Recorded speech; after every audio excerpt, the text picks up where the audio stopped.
എന്താണ് ശിവലിംഗത്തിന്റെ പൊരുൾ? ലിംഗശബ്ദത്തിന് ചിഹ്നം അഥവാ അടയാളം എന്നാണ് അർത്ഥം. ഇത് ശിവന്റെ മാത്രം പ്രതീകമല്ല, ത്രിമൂർത്തികളും ശക്തിയും ചേർന്ന് സംയുക്തമായ ഒരു പ്രതീകമാണ് ശിവലിംഗം എന്നതുകൊണ്ട് അർത്ഥമാക്കുന്നത്.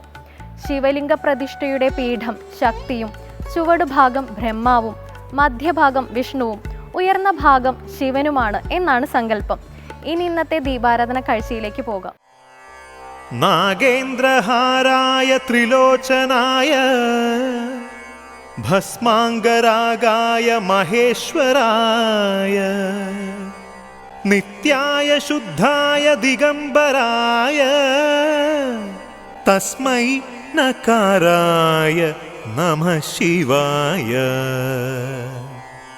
മന്ദാകിനി സലില ചന്ദന ചർച്ചിതായ നന്ദീശ്വര പ്രമഥനാഥ മഹേശ്വരായ മന്ദാര പുഷ്പ ബഹുപുഷ്പ സുപൂജിതായ തസ്മൈ മകാരായ നമഃ ശിവായ. കിളിമാനൂർ പാരിപ്പള്ളി റോഡിൽ കൊല്ലം ജില്ലയുടെ അതിർത്തിയോട് ചേർന്ന് കിടക്കുന്ന മടവൂർ എന്ന പ്രകൃതി രമണീയമായ ഗ്രാമം. ഭൂമിയുടെ കരുതകമ്പളം ചീന്തിയെറിഞ്ഞ് നഗരങ്ങൾ വളരുമ്പോഴും ഗ്രാമീണതയുടെ കുളിർമയായി നിലകൊള്ളുന്ന പ്രദേശം. മരതക ഭൂമിയുടെ മടിത്തട്ടിൽ മംഗലദായകനായ ശ്രീ മഹേശ്വരൻ കുടികൊള്ളുന്ന ദേവാലയം. ഇത് മടവൂർ മഹാദേവ ക്ഷേത്രം.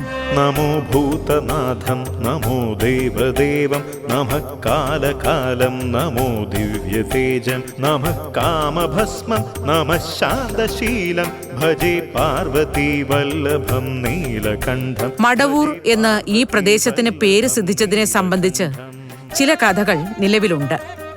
ഇതിന്റെ ആദ്യകാലത്തെ പേര് മാണ്ഡവ്യപുരം എന്നായിരുന്നുവെന്നും ഇവിടെ ധാരാളം ബ്രാഹ്മണ മഠങ്ങൾ ഉണ്ടായിരുന്നുവെന്നും ചരിത്രവും ഐതിഹ്യവും സാക്ഷ്യപ്പെടുത്തുന്നു. മാണ്ഡവ്യപുരമാണ് മടവൂരായതെന്ന് ചിലർ അഭിപ്രായപ്പെടുമ്പോൾ മഠങ്ങളുടെ ഊര് എന്ന അർത്ഥത്തിലാണ് മടവൂർ എന്ന പേര് സിദ്ധിച്ചതെന്ന് മറ്റു ചിലർ വാദിക്കുന്നു. സദാ തീർത്ഥസിദ്ധം സദാ ഭക്തരക്ഷം സദാ ശൈവ പൂജ്യം സദാ ശുദ്ധഭസ്മം സദാ ധ്യാനയുക്തം സദാ ജ്ഞാനതൽപം ഭജേ പാർവതി വല്ലഭം നീലകണ്ഠം ഭജേ പാർവതി വല്ലഭം നീലകണ്ഠം. സ്ഥലനാമ കഥയിലെ വാദപ്രതിവാദങ്ങൾ വിട്ട് നമുക്ക് ക്ഷേത്രത്തിലേക്ക് പോകാം. പ്രാചീന കാലത്ത്, അതായത് വിശാല തിരുവിതാംകൂറിന്റെ രൂപീകരണത്തിനും വളരെ മുമ്പ്, മാർത്താണ്ഡവർമ്മ മഹാരാജാവ് അധികാരത്തിൽ ഏറുന്നതിനു മുമ്പ് ഇവിടെ ഈ ക്ഷേത്രം നിലനിന്നിരുന്നു എന്നാണ് വിശ്വാസം. കേരള നിർമ്മിതിക്ക് ശേഷം പരശുരാമൻ ബ്രാഹ്മണരെ കേരളത്തിലെത്തിച്ച് പ്രദേശങ്ങൾ തിരിച്ച് ഭരണ ചുമതല ഏൽപ്പിച്ചു. ഇന്നത്തെ ചിറയിൻകീഴ്, വർക്കല താലൂക്കുകൾ ഉൾപ്പെടുന്ന പ്രദേശത്തിന്റെ ഭരണം നടത്താനും കരം പിരിക്കാനും ഉള്ള അവകാശം മാമണ്ണൂർ മഠത്തിനായിരുന്നു. അവർ താമസിച്ചിരുന്ന സ്ഥലമാണ് മാമം എന്ന പേരിൽ അറിയപ്പെടുന്നത് എന്ന് ചില പണ്ഡിതർ അഭിപ്രായപ്പെടുന്നു. നാലമ്പലത്തിൽ കടന്നു ചെന്നാൽ നാവിൽ ഓങ്കാരമന്ത്രങ്ങൾ ഓടിയെത്തും. കണ്ണടച്ചോരോ ചുവടുവെക്കുമ്പോഴും മൂലമന്ത്രം മാത്രം നമഃ ശിവായ, മൂലമന്ത്രം മാത്രം നമഃ ശിവായ.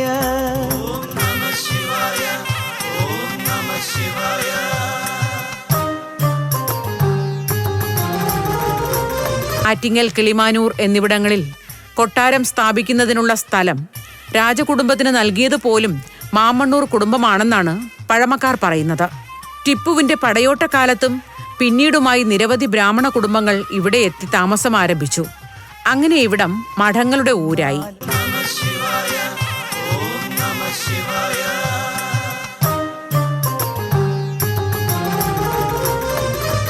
ശിവശങ്കരനാമം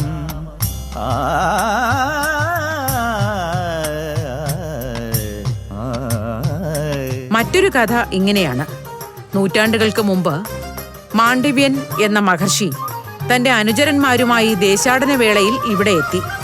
പ്രകൃതി രമണീയമായ ഈ സ്ഥലത്ത് കുറേ കാലം തപസ്സനുഷ്ഠിച്ച് താമസിച്ചു. ശിവഭക്തനായ അദ്ദേഹം ഇവിടെ ഒരു ക്ഷേത്രം നിർമ്മിച്ച് പ്രതിഷ്ഠ നടത്തുകയും തന്റെ ശിഷ്യരിൽ കുറേ പേരെ മഠങ്ങൾ നിർമ്മിച്ചു നൽകി ഇവിടെ താമസിപ്പിക്കുകയും ചെയ്തു. ക്ഷേത്രകാര്യങ്ങൾ നോക്കുന്നതിന് അവരെ ചുമതലപ്പെടുത്തി അദ്ദേഹം യാത്ര തുടർന്നു. കാലക്രമത്തിൽ ഇവിടെ മഠങ്ങൾ പെരുകുകയും അവർ മാണ്ഡവ്യപുരത്തിന്റെ പേര് മാറ്റി മടവൂർ എന്നാക്കുകയും ചെയ്തു. ഇതറിഞ്ഞ മുനിയുടെ ശാപത്താൽ ശിവപൂജ നടത്തിയിരുന്ന മാമണ്ണൂർ മഠം ഒഴികെ മറ്റുള്ളവ ക്ഷയിച്ചുപോയി.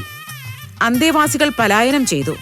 എന്നാൽ ക്ഷേത്രം അതിന്റെ പ്രൗഢിയോടെ നിലകൊണ്ടു. കോടി മഹാജനം എത്തുന്നു ഈ ദിനം, കൈലാസം പോലും ഇവിടമല്ലേ, കൈലാസം പോലും ഇവിടമല്ലേ.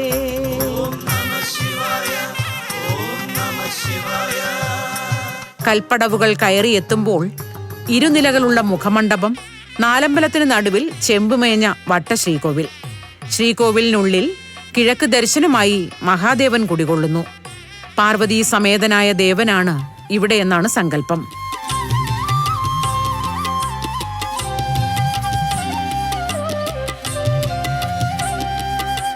ശ്രീകോവിലിന് മുന്നിലായി ഭഗവാന്റെ വാഹനമായ നന്ദികേശൻ. നാലമ്പലത്തിന് പുറത്ത് ക്ഷേത്രകുളങ്ങൾ. മഹാവിഷ്ണു, ദേവി, ഗണപതി, നാഗദൈവങ്ങൾ എന്നിവരാണ് ഉപദേവതമാർ. മംഗളരൂപനെ തിങ്കൾ കലാധര ഇന്ദുമുഖേശ്വര കൈതൊഴുന്നേ. പ്രാചീന കേരളീയ വാസ്തുവിദ്യ അവലംബിച്ചുള്ളതാണ് ക്ഷേത്രത്തിലെ ഓരോ നിർമ്മിതിയും. മേടമാസത്തിലെ ഉത്രട്ടാതിക്കാണ് ഇവിടെ ഉത്സവാരംഭം. 8 ദിവസം നീണ്ടു നിൽക്കുന്ന ഉത്സവമാണ്. ശിവരാത്രി പോലെ ശൈവ ആരാധന പ്രധാനമായ ഉത്സവങ്ങൾ. കൂടാതെ നവരാത്രി, കൃഷ്ണജയന്തി തുടങ്ങിയ ഉപദേവതമാരുമായി ബന്ധപ്പെട്ട ആചാരാനുഷ്ഠാനങ്ങളെല്ലാം ആഘോഷത്തോടെ നടത്തപ്പെടുന്ന സന്നിധിയാണിത്. പഞ്ചാക്ഷരി നാമപ്പൊരുളായി വിളങ്ങും ശ്രീ പാർവതീശ മഹേശ, ശ്രുതജനം കൂപ്പും ശിതികണ്ഠനല്ലേ, കലിയുഗം വാഴ്ത്തും കാരുണ്യമല്ലേ, തിരുപദം അവിരതം അകമിതിൽ ഉണരുവാൻ കനിയണേ സ്മരഹരാ ദേവാ. തികച്ചും ശാന്തവും ആത്മീയ ചൈതന്യം നിറഞ്ഞതുമായ ദിവ്യ സന്നിധിയാണ് ഇത്. ക്ഷേത്ര പരിസരം കണ്ണിന് കുളിരണിയിക്കുമെങ്കിൽ ശ്രീകോവിലിന് മുന്നിലെത്തുന്ന ഭക്തന്റെ കരളിനെ കുളിരണിയിക്കുന്ന പശ്ചാത്തലമാണ് ഇവിടെയുള്ളത്.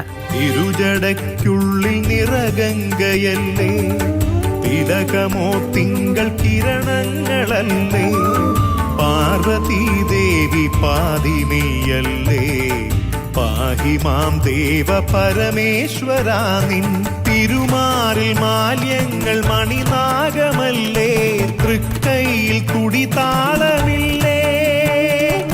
ക്ഷേത്രം എന്ന പദം അതിന്റെ എല്ലാ തലത്തിലും അന്വേഷിക്കുന്ന ഈ പുണ്യഭൂമി ഒരു ഗ്രാമത്തിന്റെ ഐശ്വര്യ സ്തംഭമായി, ആശ്വാസ കേന്ദ്രമായി നിലകൊള്ളുന്നു. ഈ തിരുനടയിലെത്തിയാൽ ഏതു ചുണ്ടുകളാണ് മന്ത്രിക്കാത്തത്? പ്രണതോസ്മി സദാശിവം.